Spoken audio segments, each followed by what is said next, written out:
¿Qué tal, alumnos y alumnas del Diplomado de Patología Clínica Veterinaria de la Facultad de Medicina Veterinaria de la UNAM? Yo soy el doctor Luis Enrique García Ortuño y ahora les voy a presentar un par de casos clínicos que les van a servir para reforzar y enriquecer sus conocimientos. Bueno, entonces, este primer caso clínico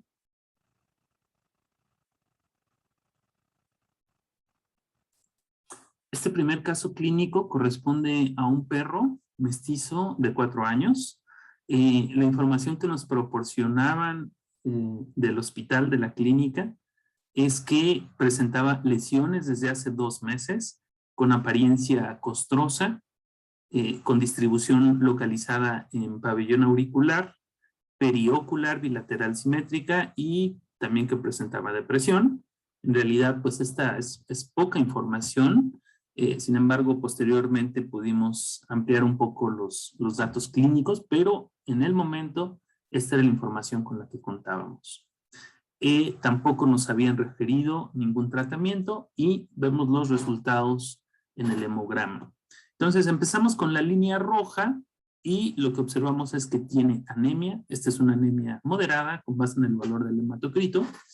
Y para clasificarla, con base en los índices eritrocíticos, decimos que esta es una anemia normocítica, normocrómica, pero lo que más nos interesa es saber si hay o no regeneración medular, para lo cual vemos reticulocitos y vemos que es una anemia no regenerativa. Bueno, después vemos las plaquetas y también presenta trombocitopenia. Esta es una trombocitopenia que ya se va dirigiendo hacia una trombocitopenia importante. Y con respecto a los leucocitos, vemos que hay leucopenia por neutropenia y que además presenta desviación a la izquierda. A pesar de que las bandas no están por arriba del valor de referencia, cuando evaluamos el porcentaje nos dimos cuenta que el porcentaje sí estaba por arriba del valor de referencia, entonces sí se podría considerar desviación a la izquierda. Pero quizá lo más importante de este hemograma es que si conjuntamos la disminución de las 3 líneas, la línea roja, las plaquetas y los leucocitos, podemos decir que el paciente tiene pancitopenia. Y entonces, generalmente cuando vemos pancitopenia, siempre tendríamos que pensar en la posibilidad de que algo pudiera estar sucediendo en médula ósea. Aunado a esto, el valor de proteínas totales, de sólidos totales, está incrementado, es decir, vemos una hiperproteinemia marcada. Sin embargo, tendríamos que revisar también el valor de proteínas totales en la bioquímica y de globulinas para ver si esta hiperproteinemia está dada por hiperglobulinemia. Algunos hallazgos morfológicos que observamos en los eritrocitos fueron ovaloequinocitos, pueden presentarse por alteraciones hídrico-electrolíticas o también alteraciones en médula ósea. Esquistocitos, que son fragmentos de eritrocitos, pueden presentarse en vasculitis, en hemangiosarcoma, en coagulación intravascular diseminada. Generalmente es una destrucción mecánica del eritrocito. Acantocitos, que puede estar en alteraciones hepáticas, pero también en destrucción mecánica. Rulo, que puede ser producto de la hiperproteinemia. Policromasia, que si bien tanto la policromasia y los eritrocitos nucleados puede ser un hallazgo que indica regeneración medular, el valor más subjetivo corresponde a los reticulocitos. Entonces, sí llama la atención la causa por la cual hay eritrocitos nucleados en sangre periférica a pesar de ser una anemia no regenerativa. Y entonces aquí una posibilidad pudiera ser también que haya lesión en los vasos sanguíneos a nivel de médula ósea, en los sinusoides medulares, y que a partir de ahí se estén liberando células inmaduras, pero que no necesariamente correspondan a una respuesta medular. Vemos que hay linfocitos reactivos, que esto indican un estímulo antigénico crónico e inespecífico. Y con respecto al valor de proteínas, la bioquímica sanguínea, vemos que hay hiperproteinemia y efectivamente esta hiperproteinemia sí está dada por hiperglobulinemia y sabemos que en estos casos podemos tener hipoalbuminemia secundaria por ser una proteína de fase aguda negativa, ¿no? Que se reduce en procesos inflamatorios. Entonces, lo más relevante de este hemograma, lo que tendríamos que abordar es si hay o no un daño en médula ósea, ¿no? Aunado a la hiperproteinemia, a la hiperglobulinemia y a la presencia de los linfocitos reactivos, una buena posibilidad de enfermedad en este caso sería Ehrlichia. Aquí estamos viendo algunas imágenes de las alteraciones morfológicas de los eritrocitos, como los ovaloequinocitos, como el acantocito, como el esquistocito. Aquí nuevamente vemos acantocitos y aquí vemos un eritrocito nucleado, esquistocitos y ovaloequinocitos, ¿no? Es parte de la morfología que había referido previamente. Y les decía que había presencia de bandas. Aquí vemos algunas bandas, y estos que son los linfocitos reactivos, ¿no? Que se caracterizan por tener un citoplasma más basófilo de lo normal o ciertas atipias en los linfocitos. Por ejemplo, aquí en este linfocito que tiene un halo también citoplasmático basófilo y cierta granulación. Ya nos indican, como les decía, estímulo antigénico de tipo crónico. Según la historia también, estas lesiones ya tenían tiempo de haberse presentado. Entonces, les decía,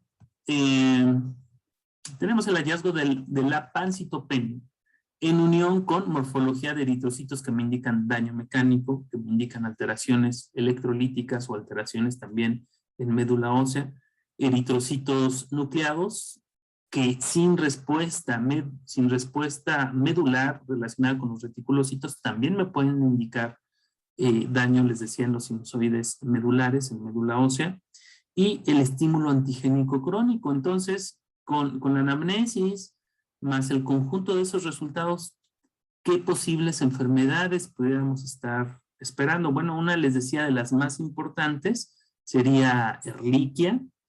Otra posibilidad es que se estén administrando fármacos que en ocasionen mielotoxicidad. Es una posibilidad que se tendría que estar descartando.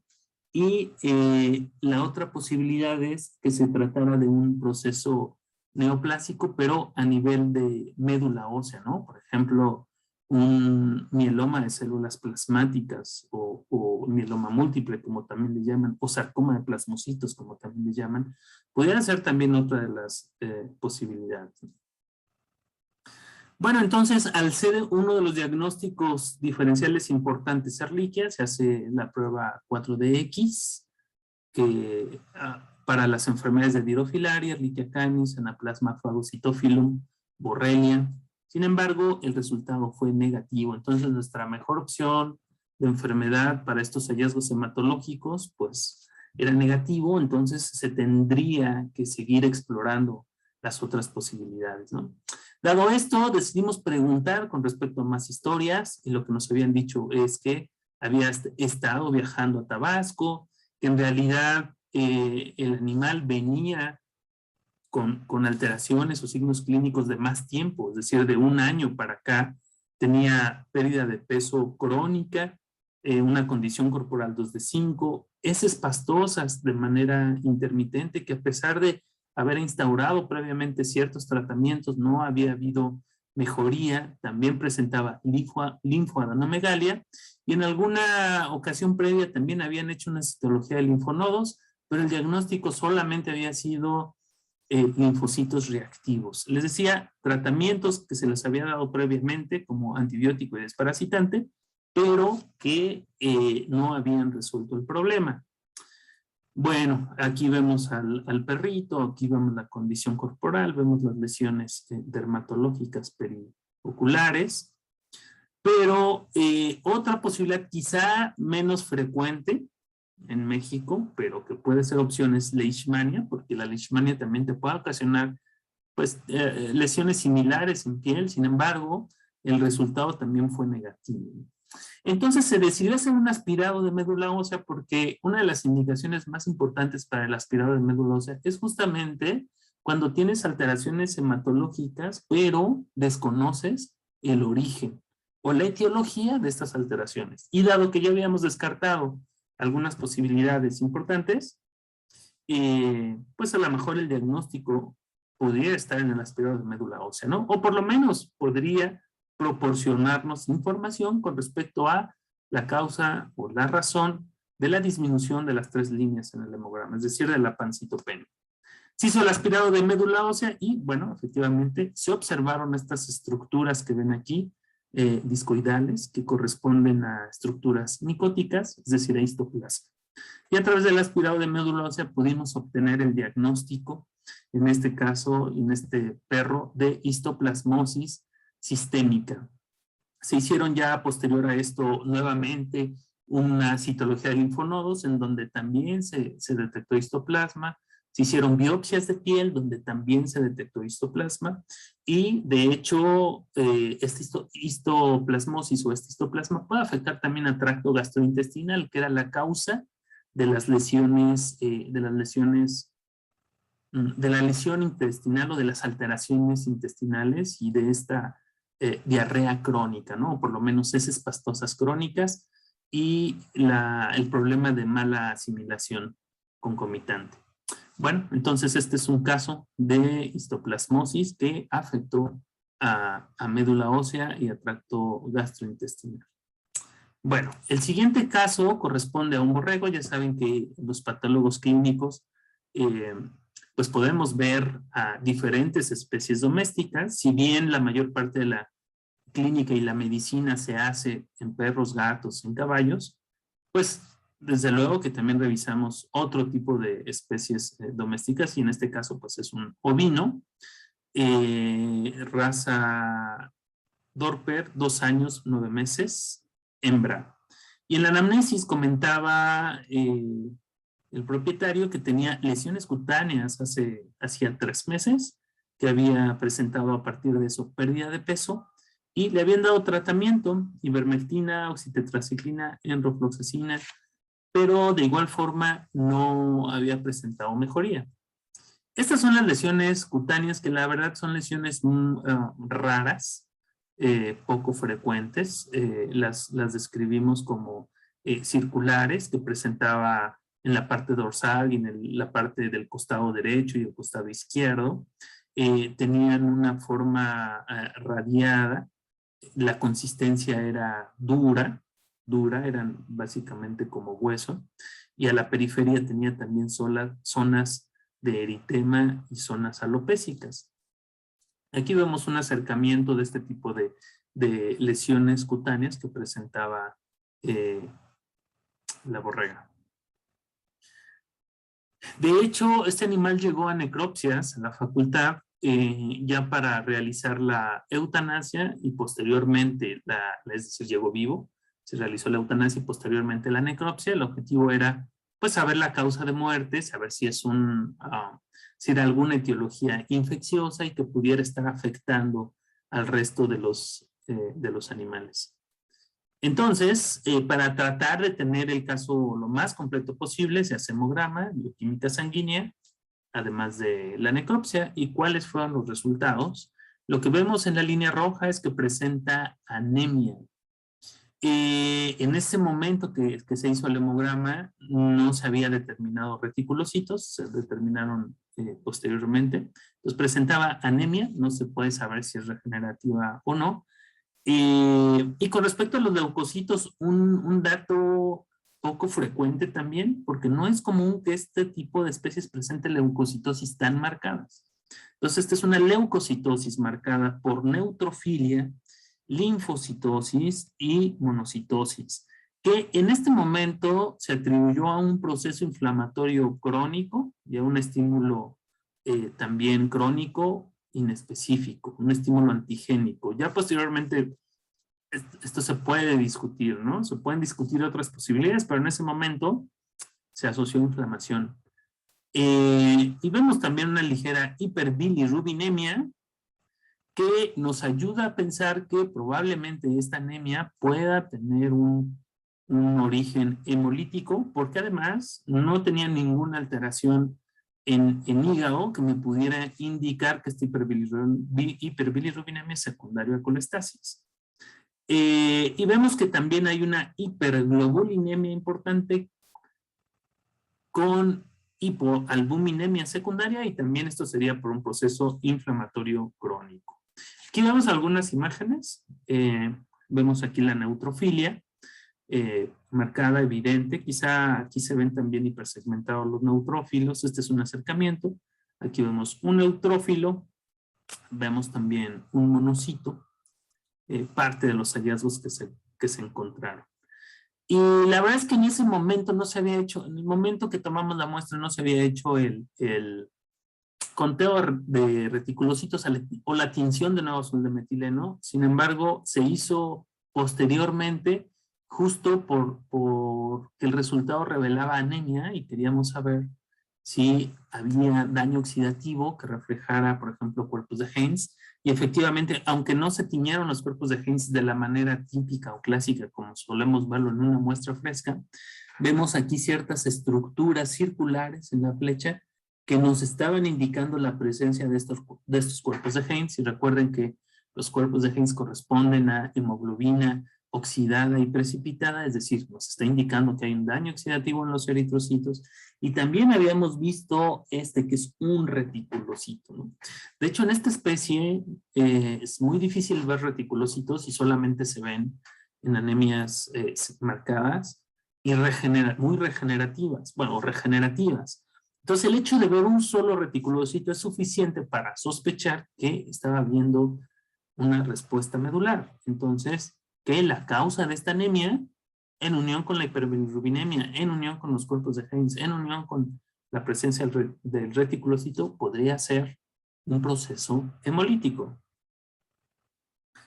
Entonces, buscando lo que puede suceder en borregos con respecto a procesos hemolíticos, encontramos estas posibilidades. Una, intoxicación crónica por cobre, porque el exceso de cobre produce mayor cantidad de especies reactivas de oxígeno. Y de hecho, los borregos son muy susceptibles al cobre porque el hígado tiene como mayor capacidad de almacenar el cobre en los hepatocitos, y además, dado que el tracto gastrointestinal del borrego es largo, es más amplio que el de otras especies, hay una mayor absorción también del cobre. Entonces, esa es una posibilidad. El cobre lo pueden obtener a partir, por ejemplo, de los corrales de metal que son pintados con ciertas pinturas que tienen cobre. Esa es una de las formas de intoxicación. Y la otra posibilidad es que sea deficiencia de selenio o deficiencia de cobre. Fíjense, la intoxicación o la deficiencia puede inducir daño oxidativo a los eritrocitos. ¿Por qué la deficiencia de estos elementos? Porque el selenio forma parte de esta enzima que es la glutatión peroxidasa, que es una enzima que protege de daño oxidativo. Y el cobre forma parte de esta enzima que es superóxido dismutasa, que igual son enzimas antioxidantes. Entonces, tanto la deficiencia de cobre como la deficiencia de selenio induce la deficiencia de estas enzimas antioxidantes, y entonces eso puede hacer más susceptible al eritrocito para un daño oxidativo y por lo tanto un proceso hemolítico, ¿no? Aquí el diagnóstico definitivo pudo haber sido a partir de la determinación de estos elementos, tanto cobre como selenio. Sin embargo, pues no se hizo en el caso, entonces se queda como hipótesis nada más. Ahora, si bien la leucocitosis la asociamos a un proceso inflamatorio, ya cuando analizamos el caso más a detalle, pensamos que puede haber algunas otras opciones que pudieran estar contribuyendo, porque nuevamente, insisto en que en esta especie no suelen verse leucocitosis tan marcadas como las que estamos viendo aquí, es decir, es atípica a pesar del proceso inflamatorio. Entonces, bueno, sí, una inflamación crónica es una posibilidad, fue lo primero que pensamos, pero también se ha mencionado la leucocitosis posterior al transporte, ¿no? Y esto está asociado también a estrés. Bueno, a estrés mediado por catecolaminas y a estrés mediado por corticosteroides, ¿no? Que suele verse estas leucocitosis, pero esto no sería un proceso inflamatorio, pero puede ser un contribuyente. Entonces, leucograma mediado por adrenalina también, como les decía, adrenalina o catecolaminas, ¿no? Que pueden ser opciones. Los mecanismos, desde luego, son diferentes, pero podrían estar contribuyendo. Y otra enfermedad quizá rara, poco frecuente, que no se podría como descartar del todo es esto, deficiencia en moléculas de adhesión leucocitaria, pero es Es una enfermedad rara, hereditaria, congénita, mejor descrita en bovinos y en perros. Y lo que sucede aquí es que hay una deficiencia de estas moléculas de adhesión, entonces los neutrófilos no pueden adherirse al endotelio para posteriormente migrar. Permanecen más tiempo en sangre y eso es lo que te lleva a esta leucocitosis, ¿no? Entonces, no se supo con precisión el mecanismo, pero aquí les presento algunas de las posibilidades que pensamos. Ahora, ¿pero qué relación tiene esto con las lesiones cutáneas? Bueno, el diagnóstico para las lesiones cutáneas, por lo menos los hallazgos histopatológicos fueron estos. Cuernos cutáneos, exofíticos, benignos, constituidos por hiperkeratosis paraqueratósica, hiperplasia epidermal severa, fibroplasia, dermatitis, paniculitis, modal multifocal. En la necropsia no hubo ningún otro hallazgo, ninguna otra alteración en los órganos. Por ejemplo, en intoxicación por cobre puede verse daño hepático también, no se observó. Ni hubo ninguna evidencia de agentes infecciosos etiológicos involucrados con particularmente las lesiones cutáneas. Entonces, el diagnóstico en realidad para esas lesiones cutáneas fue nada más cuernos cutáneos, ¿no? Que esto se ha escrito en medicina en personas. Es una lesión previa, probablemente un carcinoma, una lesión neoplásica, y suele presentarse en zonas que están expuestas mucho tiempo al sol, ¿no? En este caso, el origen exacto tampoco se supo, ¿no? Bueno, entonces les presentaba este caso porque es raro que en esta especie tengamos pruebas de laboratorio, en estas especies tengamos pruebas de laboratorio. Entonces, cuando pues sí se mandan a hacer y además cuando se ven alteraciones, creo que es una oportunidad para aproximarnos a ciertas patologías, pues en este caso principalmente hematológicas u otras. Bueno, pues muchas gracias por su atención y que estén muy bien.